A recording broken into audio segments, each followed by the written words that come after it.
हामी जन्मिँदा रुँदै र चिच्याउँदै जन्मन्छौँ। सायद हामीले सृष्टिको सुन्दर पृथ्वीमा पहिलोपटक मुख उघार्दा जानेको भनेको नै रुन होला। हामी रुँदै जन्मिए पनि हाम्रा आमा बुबा अनि आफन्तहरूको मुहारमा खुसीका तरङ्गहरू तरङ्गित हुन्छन्। त्यसबेला रुँदै गरेको सानो शिशुलाई काखमा लिँदा सायद आमा बुवाको आनन्दको कुनै सीमा रहँदैन। एकातिर पहिलोपटक रुन सिकेको शिशु र अर्कोतिर शिशुको आगमनले गदगद भएको उनको आमा बुबा बीचमा एउटा सुन्दर जीवनको सुरुवात हुन्छ। सृष्टिको अद्भुत कला अनि सृष्टिकर्ताको महान प्रेमको सुन्दर दृश्य देखिन्छ। त्यो बेला सृष्टिकर्ताले भरिदिएको अद्भुत शारीरिक क्षमता, आमाको स्नेह र बुबाको सुरक्षा कवच पहिरिएर एउटा शिशु बिस्तारै हुर्कन थाल्छ। हिजो रुन मात्र जानेको उसको आवाजले अब बिस्तारै हाँस्न सिक्छ। हिजो रुवाई मात्र देखिने उसको मुहारमा अब बिस्तारै बालसुलभ मुस्कानहरू देखिन थाल्छन्। उसका चञ्चल नयनहरूले निहाल्न थाल्छन् बिहानीको उज्यालो र रातको अन्धकार।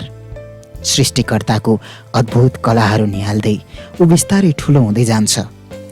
उसका आँखाहरूले आकाशमा स्वतन्त्र उडेका पन्छीहरूको आनन्द निहाल्छ। नीलो आकाश र झलमल्ल तारामण्डल देखेर ऊ खुसीले पुलकित हुन्छ। डाँडाकाँडाको हरियाली, चराको चिरबेर, उफ्रदै कुदेका मृगका बथानहरू देखेर ऊ मक्ख पर्छ।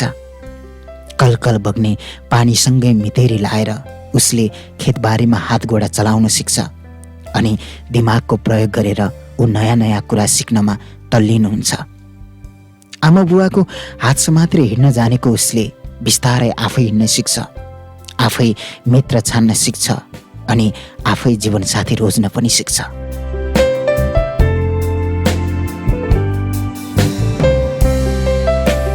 जीवनको चरणहरू पार गर्दै जाँदा उसले आफ्नो स्वतन्त्रता खोसिँदै गएको महसुस गर्न थाल्छ। सुनामीले उडाएको छालभन्दा पनि तीव्र गतिमा कुदिरहेको समाजसँगै उसलाई पनि कुद्न बाध्य बनाइन्छ। मान्छे हुनुको परिचयलाई भुलेर उसले अब आफ्नो परिचयलाई डाक्टर, इन्जिनियर, राजनेता, प्रहरी, पत्रकार, ग्रिन कार्ड अनि पैसामा खोज्नुपर्ने हुन्छ।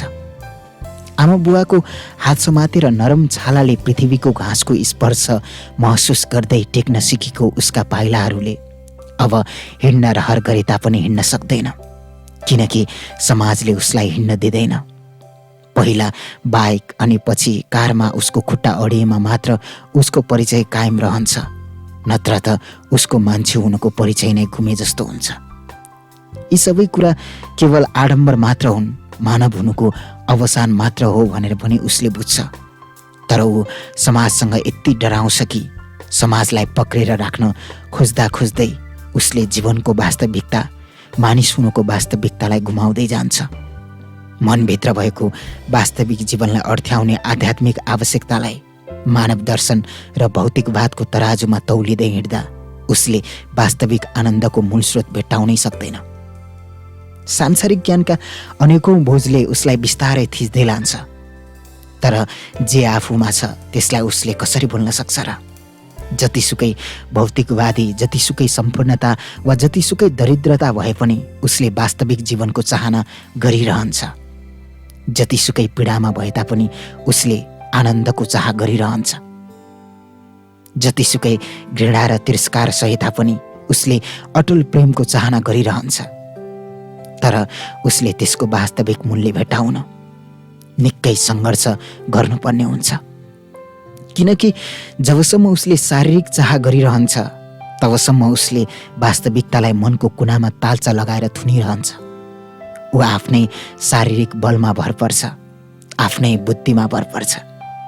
आफू अग्रसर भएर समाज बदल्न खोज्छ, आफूलाई सक्षम छु भनेर घमण्ड जन्माउन थाल्छ। तर जबसम्म नम्र हुँदैन तबसम्म उसले चाहेको आनन्द र प्रेमलाई उसले कसरी प्राप्त गर्न सक्छ? जबसम्म उसले आज्ञाकारिता सिक्दैन तबसम्म उसले कसरी अरूको डराइ महसुस गर्न सिक्छ? जबसम्म उसले सबै कुराको आशा गर्न सिक्दैन तबसम्म कसरी विश्वासमा बाँच्न सिक्छ? तर मानिस भ्रममा बाँचिरहन्छ। ऊ जीवनलाई बचाउने अथक प्रयास गरिरहन्छ।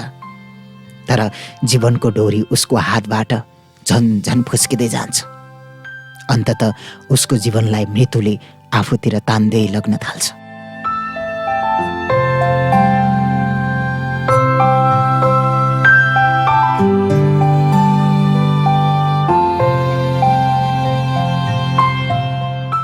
मानिस सदैव बाँच्न चाहन्छ। उसले बाँच्ने अनेक प्रयास गर्छ, तर ऊ जसरी भए पनि मृत्युको नजिक पुग्छ। उसले जीवनलाई विभिन्न धार्मिक ग्रन्थहरूमा खोज्छ, मानवीय दर्शनहरूमा खोज्छ, तर जसले जीवन दियो उसम्म पुग्न उसले कदम चाल्न हिचकिचाउँछ। पाइला चालिहाल्न थाल्यो भने पनि उसको पाइलाहरू डगमगाउँछन्। क्रोध, आवेग, घमण्डले उसलाई बाँधेर राख्छ। अनन्त जीवन बाँच्ने इच्छा मनमा भए तापनि ऊ क्षणिक जीवनमै त्यो आनन्दको महसुस गर्न खोज्छ। तर जुन आनन्द फुलले दिन्छ त्यो आनन्द काँडाले दिन सक्दैन। जुन कुरा प्रेमबाट मात्र पाउन सकिन्छ त्यसलाई अन्य कुराबाट कसरी हासिल गर्न सकिन्छ र? जीवनको अन्तिमतिर ऊ रणभुल्लमा पर्छ। आखिर मेरो मनमा सधैँ बाँच्ने इच्छा छ भने म किन मर्दैछु? यदि मलाई घृणा, युद्ध, अपराध मन पर्दैन भने यी कुराहरू संसारमा किन छन्? यदि मलाई अन्याय मन पर्दैन भने संसारमा किन अन्याय छ? यदि एक दिन मरेरै जानुपर्ने भए मेरो परिवार र मेरो जीवनको के अर्थ? यस्ता अनुत्तरित प्रश्नहरूसँगै उसको जीवनको अन्त्य हुन सक्छ। माटोबाट पाएको जीवन माटोमै मिलेर जान्छ। ऊ बिस्तारै मानिसहरूको स्मृतिहरूबाट बिलाउँदै जान्छ। उसका कामहरू पनि बिस्तारै मानिसहरूले बिर्सदै जान्छन्। आखिरमा एक दिन उसको अस्तित्व समाप्त हुन्छ।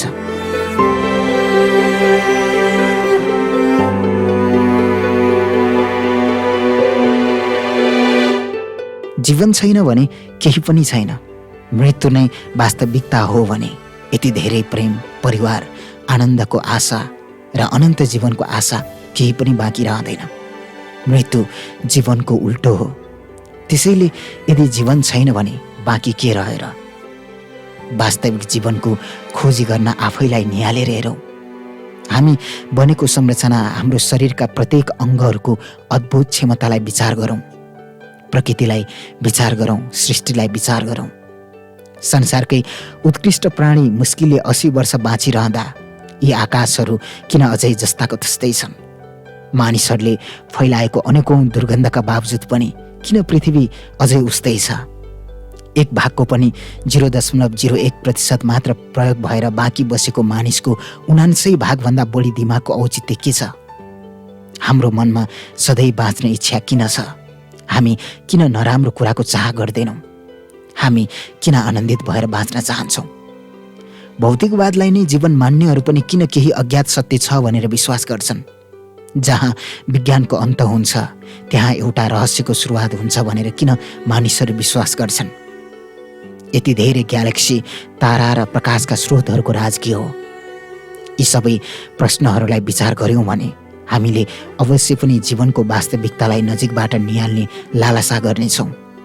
किनकि यदि सधैँ बाँच्ने आशा हाम्रो मनमा छ भने अनन्त जीवन पनि सम्भव छ। यदि हामी सधैँ आनन्दित भएर बाँच्न चाहन्छौँ भने आनन्दित जीवन पनि सम्भव छ। यदि आशा छ भने त्यसको वास्तविक पूर्ति पनि अवश्य छ। बस हामीमा खोज्ने तीव्र इच्छा हुनुपर्छ। यदि तपाईँमा पनि यस्तै प्रश्नहरू छन् भने कमेन्टमा लेख्नुहोस्। आउनुहोस्, हाम्रा मनका कुराहरू साझा गरौँ, आशाका कुराहरू गरौँ, जीवनको वास्तविकता खोजौँ अनि एकअर्कालाई सहयोग गरौँ अनि जीवनको आशालाई बाँड्दै पुर्याउँ। हरेक आशावादीहरूको मुटुदेखि मुटुसम्म।